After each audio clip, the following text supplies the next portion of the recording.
благодарственное письмо вручается начальнику Управления культуры и духовного развития Кабельяновой Марии Васильевне.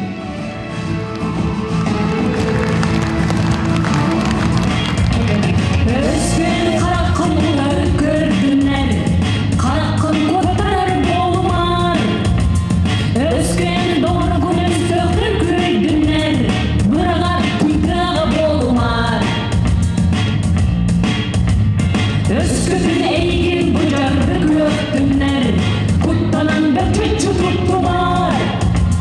Kan kalır kapsız hükürün sağına, kızgının sarı tuttumar. Ölürgün umun, kutlalgın tumun, erkeği bol, er kohun bol. Kaydakda uluy, vargın tuluy, erkeği bol, er kohun bol.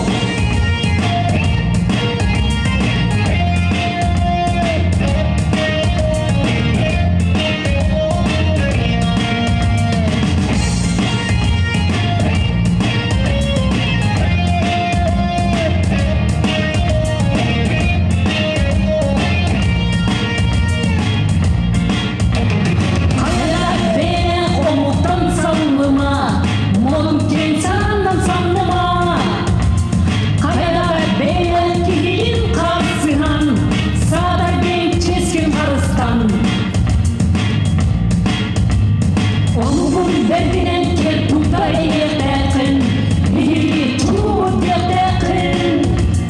Onun tuhukar o suhuk ustakın, bulakın ödü tutakın.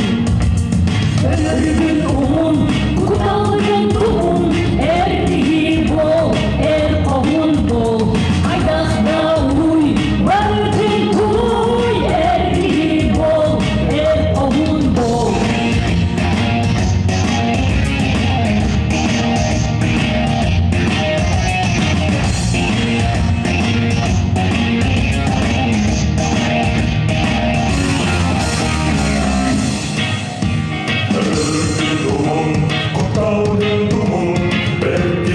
Bol, er kohun bol, kaynakta